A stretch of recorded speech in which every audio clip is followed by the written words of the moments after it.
Welcome back to ಸಂಪೂರ್ಣ news. ಒಂದು ಕಡೆಯಲ್ಲಿ ಮಳೆ ಆರ್ಭಟವನ್ನ ಮಾಡಿ ಜನರ ಜೀವನವನ್ನ ಅಲುಗಾಡಿಸ್ತಾ ಇದ್ರೆ, ಮತ್ತೊಂದು ಕಡೆಯಲ್ಲಿ ಇದೇ ಮಳೆ ಜಲಾಶಯಕ್ಕೆ ಒಂದು ಜಲಕಳೆಯನ್ನು ತಂದಿದೆ.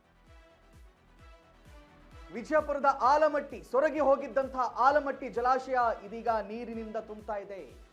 ಆ ಭಾಗದ ಜನರಿಗೆ ಬಹಳ ಸಿಹಿ ಸುದ್ದಿ. ಮಳೆಯಿಂದಾಗಿ ಆಲಮಟ್ಟಿ ಡ್ಯಾಂ ಒಳಹರಿವು ಹೆಚ್ಚಳವಾಗಿದೆ. ಸೋಮವಾರ ಒಳಹರಿವು ಆರಂಭವಾಗಿದೆ. ಮಳೆಯೂ ಇಲ್ಲ, ಇತ್ತ ಜಲಾಶಯಕ್ಕೆ ಮಳೆ ಇಲ್ಲ, ಬೆಳೆ ಇಲ್ಲ ಅಂತ ಒದ್ದಾಡ್ತಿದ್ದಂತಹ ಜನರಿಗೆ ಸಂತಸದ ನಗೆ ಕಾಣಿಸ್ತಾ ಇದೆ ಅವರ ಮುಖದಲ್ಲಿ. 123 TMC ನೀರು ಸಂಗ್ರಹ ಸಾಮರ್ಥ್ಯ ಹೊಂದಿರುವಂತಹ ಜಲಾಶಯ ಇದಾಗಿತ್ತು. ಜಲಾಶಯಕ್ಕೆ ಒಳಹರಿವು ಹೆಚ್ಚಳ, ಅನ್ನದಾತರಲ್ಲಿ ಸಂತಸ ಉಂಟಾಗಿದೆ.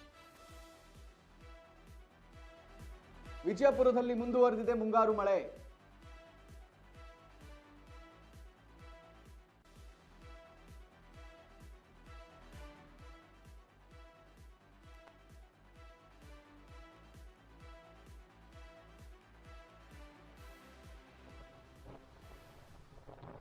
ಸೊ ಈ ವಿಚಾರದ ಕುರಿತಾಗಿ ನಮ್ಮ ಪ್ರತಿನಿಧಿ, ವಿಜಯಪುರ ಜಿಲ್ಲೆಯ ಪ್ರತಿನಿಧಿ ಅಶೋಕ್ ಗುಂಡಿನಮನೆ ಒಂದು ಪ್ರತ್ಯಕ್ಷ ವರದಿಯನ್ನು ನೀಡಿದ್ದಾರೆ. ನೋಡ್ಕೊಂಡು ಬನ್ನಿ.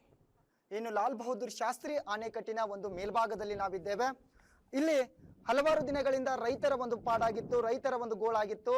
ಸುಮಾರು ದಿನಗಳಿಂದ ಏನು ಮುಂಗಾರು ಆರಂಭವಾದ ನಂತರದಲ್ಲಿ ಯಾವುದೇ ರೀತಿ ಮಳೆ ಬರದೇ ಇರುವಂತಹ ಪರಿಸ್ಥಿತಿಯಲ್ಲಿ ಎಲ್ಲಿ ನಮ್ಮ ಬೆಳೆಗಳು ನಾಶವಾಗ್ತಾವೋ, ಎಲ್ಲಿ ನಮ್ಮ ಜೀವನ ಸಂಕಷ್ಟಕ್ಕೆ ಈಡಾಗ್ತಾ ಇದೆ ಅನ್ನೋದು ಒಂದು ಅವರ ಕಡೆ ಚಿಂತೆ ಆದ್ರೆ, ಮತ್ತೊಂದು ಅದರ ಬೆನ್ನಲ್ಲೇ ಏನಾಯ್ತಪ್ಪ ಅಂದ್ರೆ ಮಹಾರಾಷ್ಟ್ರದ ಪಶ್ಚಿಮ ಘಟ್ಟದಲ್ಲಿ ಏನು ದಿನದಿಂದ ದಿನಕ್ಕೆ ಅಪಾರ ಪ್ರಮಾಣದ ಮಳೆ ಏನು ಸುರಿತಾ ಇತ್ತಲ್ಲ, ಆ ಒಂದು ಪರಿಣಾಮವಾಗಿ ಇವತ್ತು ಸಾಕಷ್ಟು ಪ್ರಮಾಣದ ನೀರು ಏನು ಸುಮಾರು ನಾವಿಲ್ಲಿ ನೋಡ್ಬೋದು ದೃಶ್ಯಾವಳಿಯಲ್ಲಿ ಸುಮಾರು 519.60 ಅಡಿ ಮೀಟರ್ನಷ್ಟು ಎತ್ತರ ಇರುವಂತಹ ಜಲಾಶಯದ ಒಂದು ಹಿಂಭಾಗದಲ್ಲಿ ಒಳಹರಿವನ್ನ ನೋಡ್ತಾ ಇದ್ದೇವೆ.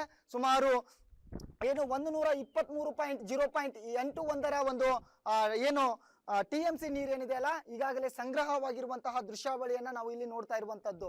ಅಪಾರ ಪ್ರಮಾಣದ ನೀರನ್ನ ತನ್ನ ಒಂದು ಒಡಲಲ್ಲಿ ಇಟ್ಟುಕೊಂಡು ಏನು ಸುತ್ತಲೂ ಬರುವಂತಹ ಏನು ಅವಳಿ ಜಿಲ್ಲೆಗಳಂತ ಏನು ಕರೆಸ್ಕೊಳ್ತೈತಲ್ಲ, ಏನು ವಿಜಯಪುರ ಮತ್ತು ಬಾಗಲಕೋಟೆಯ ಅವಳಿ ಜಿಲ್ಲೆಗಳಿಗೆ ಸುಮಾರು ಕೃಷ್ಣೆಯನ್ನು ನಂಬಿಕೊಟ್ಟಂತಹ ಏನು ರೈತರು ಏನಿದಾರಲ್ಲ, ಅವರಿಗೆ ಸಂಪೂರ್ಣವಾಗಿ ಇದೇ ಒಂದು ಕೃಷ್ಣೆಯ ನದಿಯ ನೀರು ಅವರಿಗೆ ಸರಬರಾಜು ಆಗ್ತಾ ಇರುವಂತದ್ದು. ಸಾಕಷ್ಟು ಸಂಕಷ್ಟದಲ್ಲಿದ್ದಂತಹ ರೈತರಿಗೆ ಇವತ್ತಿನ ದಿನ ಒಳಹರಿವು ಪ್ರಾರಂಭವಾಗಿದೆ. ಒಂದೆಡೆಗೆ ಸಂತಸ, ಸಂಭ್ರಮ ಅವರ ಮನೆಯಲ್ಲಿ ಮನೆ ಮಾಡಿರುವಂತದ್ದು. ಕ್ಯಾಮ್ರಾಮನ್ ಸುದೀಪ್ ಜೊತೆ ನಾನು ಅಶೋಕ್ ಗುಣಿಮನಿ, ಸಂಪೂರ್ಣ